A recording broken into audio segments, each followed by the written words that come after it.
Welcome to Minds of Aspirant YouTube channel. So in this Expound series, we are going to discuss about National Judicial Appointment Commission, which captures the major headlines of recent newspapers. The topic is National Judicial Appointment Commission.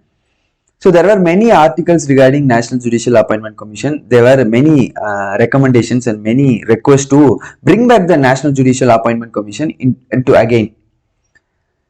So before going into the news, we should be clear about what is meant by National Judicial Appointment Commission, and I am sure you will be clear about this concept at the end of this video. What are the composition in the National Judicial Appointment Commission? What are the advantages? What are the reasons behind striking down this National Judicial Appointment Commission by Supreme Court? All these questions will be cleared at the end of this video. So before moving into the video, please subscribe the YouTube channel Minds of Aspirants.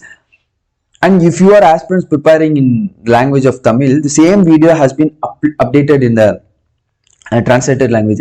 Same video has been updated in the language of Tamil in another YouTube channel. So please do visit those video also. So before going into this video, National Judicial Appointment Commission, the entire topic is related to judiciary.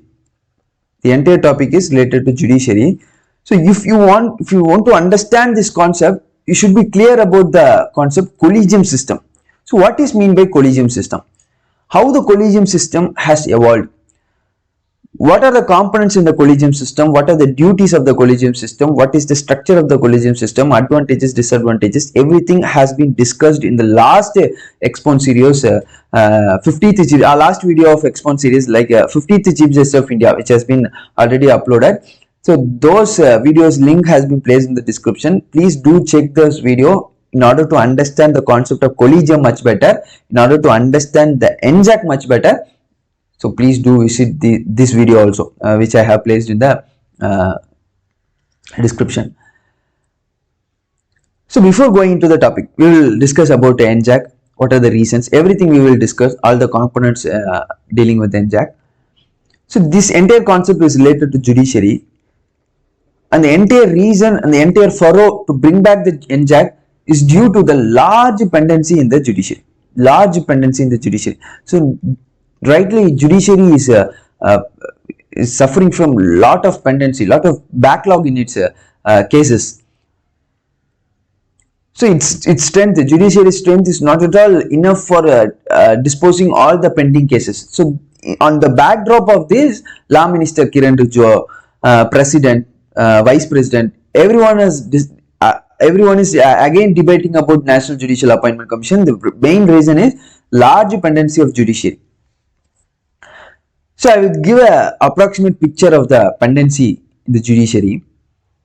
So till now, at present, Law Minister Kiran Rijiju has also quoted that, so our entire judiciary, our entire integrated judiciary, India of course follows an integrated judiciary. The top court is Supreme Court and followed by different high courts in different states. Around 25 high courts were there and many lower courts were there under the jurisdiction of the state government. So in those judiciary, in the entire judiciary, there were around 4 crore cases pending till now. 4 crore cases pending till now. So among the 4 crore cases, around 50,000 cases are pending in Supreme Court alone. Supreme Court alone, India's topmost judiciary, has 50,000 cases pending. And there is an interesting statistic that if you are going to put a case in Supreme Court, if you are going to file a case in a Supreme Court, it will take averagely it will take 5 to 6 years, 4 to 5 years, averagely 5 years for the case to complete. If you are going to file a case in the Supreme Court, it will take average 5 years in order to get a judgment. And there is also an interesting thing, if all the strength of the judiciary is working to remove the backlog, if all the judiciary in the India with its mighty strength, if it is working to clear the backlog by a condition that no other cases is filed from now, no other cases is filed, right? Consider a situation from now, no other cases is filed, and judiciary by its strength is trying to remove all the backlogs. It will take another 100 years to remove all the backlogs. So this is the gruesome picture of present judiciary. So on the backdrop of this, National Judicial Appointment Commission is there, and we will discuss about what is meant by National Judicial Appointment Commission, why it has been struck down by the Supreme Court itself. So you know what are the disadvantages in this lot of pendency cases. Human rights will be violated. Rights for the fundamental rights or any rights will be violated for the humans. Violation of rights happens. And the main reason, speedy justice will not be available. Justice will always be delayed justice. So due to all this problem, judiciary has to be appointed. That's why National Judicial Appointment Commission has been in the first stage. So among all the pending cases, under trial cases are more. Among all the pending cases, under trial cases are more poor. Under trial cases. You know that what is mean by under trial? Under trials are those in the prison which are awaiting for their judgments. They are awaiting for their judgment. They done wrong or not, it should be clarified by the courts. They are awaiting for the judgment, but still they are undergoing the punishment. So those are called as under trials. So under trial cases are more in the prisons. So everything is due to this much backlog in the Supreme Courts. So this is the thing. On 16th October 2015, there was a verdict by the Supreme Court in a 4:1 majority cases. 4:1 majority cases. So 4 judges are saying that the National Judicial Appointment Commission, which came by 99th Constitutional Amendment Act 2014, has to be null and void. It means they have struck down this Constitution amendment. National Judicial Appointment Commission 2014 has been struck down by a majority verdict, 4:1 verdict. So for that they said the reason, they quoted the reason that this National Judicial Appointment Commission is unconstitutional and it would undermine the independence of judiciary. So here the independence of judiciary is a thing which comes under the basic structure of Indian Constitution. Basic structure of Indian Constitution. So there was called a doctrine of basic structure. So it was invented by the case Keshavananda Bharati case. It was brought out by the case Keshavananda Bharati case, and the basic structure is never defined, but the components in the basic structures are added subsequently by the judgments, Supreme Court and the High Court judgments. So one of the main component in the basic structure is independent of judiciary. Not only independent of judiciary, the other components like separation of power, like rule of law. So these are the components which are basic structures of the Indian Constitution. If at all a question is tossed to you, if you can whether you can amend the Indian Constitution, you can yes, we can amend the Constitution. Whether you can amend the Indian Constitution, yes, we can amend the Indian Constitution. Whether you can amend any part in the Indian Constitution, no, it comes with the restriction that you cannot amend any part in the Constitution until it doesn't affect the basic structure of the Indian Constitution. These things were invented in the Keshavananda Bharati case by the court itself.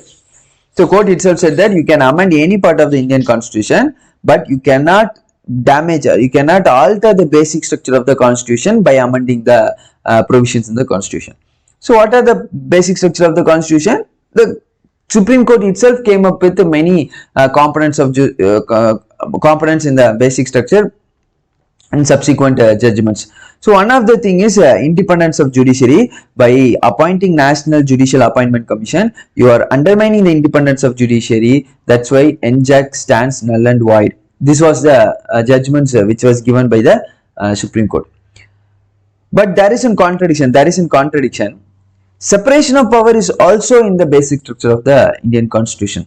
So separation of power says that there should be a checks and balance to every arms of the government. So executive, judiciary, legislature, so everything should have a necessary mechanism to check and balance their power, right? So this is how judiciary power is checked and balanced. Judiciary power is checked and balanced by NJAC in the appointment process. That's why NJAC is valid. This was given by the only one judge who is favoring for the National Judicial Appointment Commission.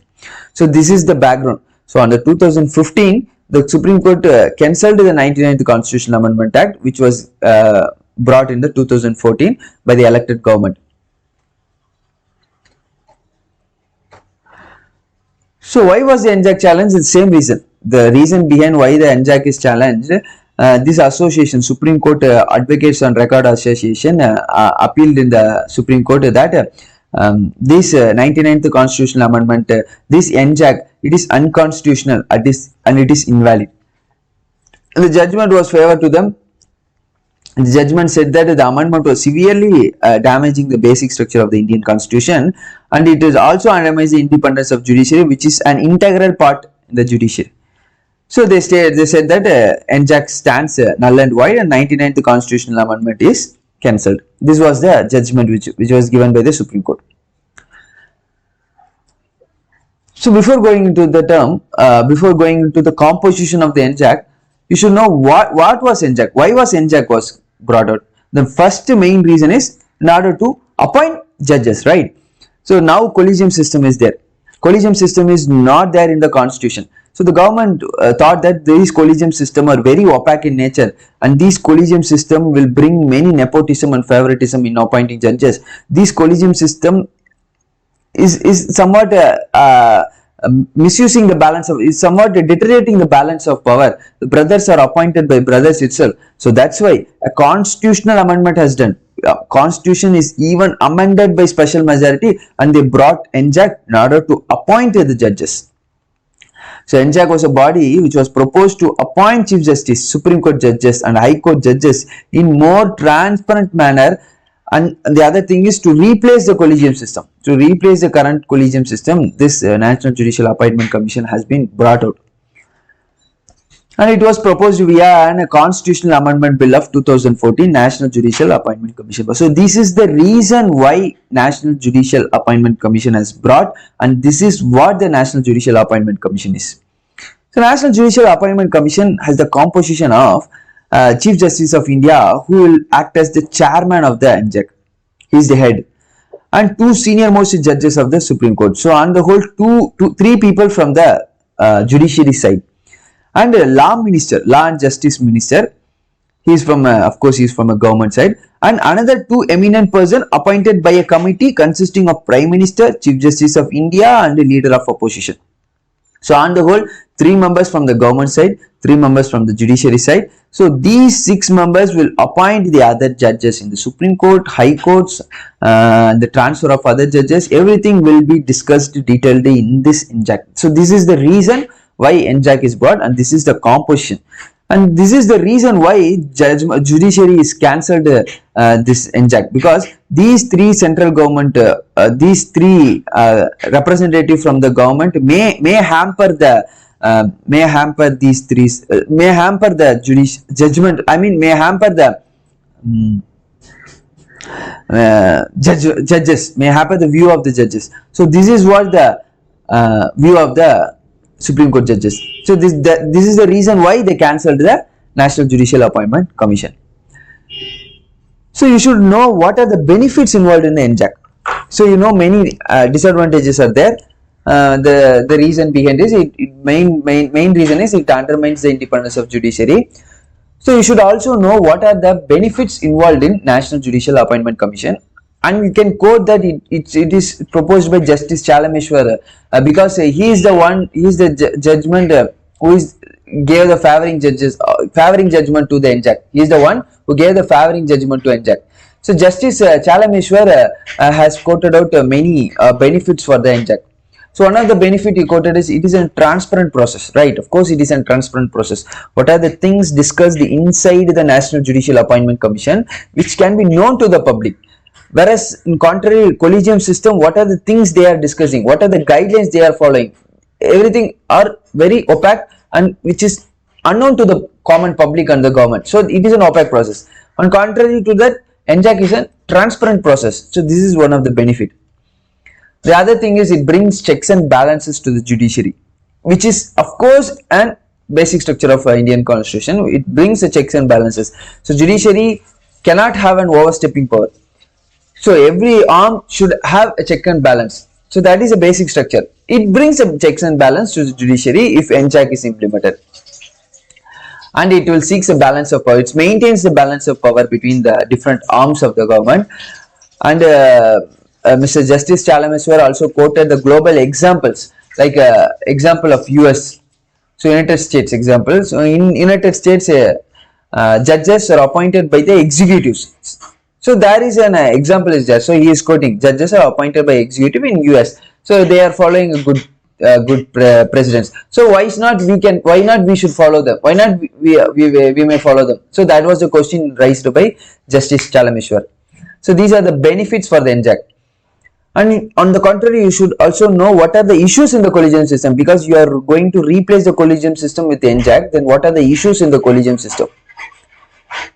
The first main issues in the collegium system is alleged favoritism.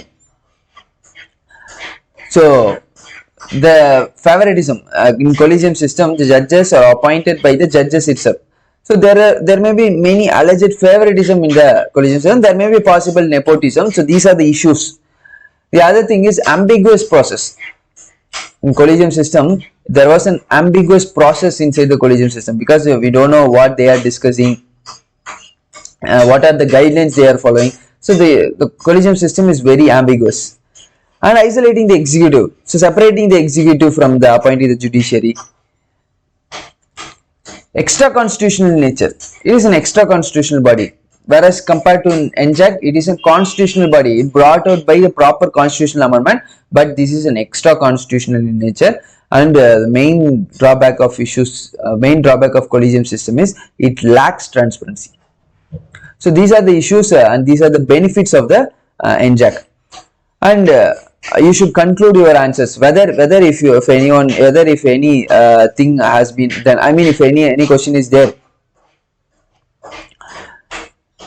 like whether a National Judicial Appointment Commission has to be continued, or what are the changes you are proposing to change the National Judicial Appointment Commission, or what are the things you are referring to change the collegium system, or if you are concluding your answer with your suggestion, you can include one of the suggestion like NJAC needs to be amended to keep the judiciary independent. You can make the NJAC amending the NJAC by keeping the judiciary independent also. Like right now NJAC has 3:3 majority, right? 3 from the judiciary side and 3 from the government side.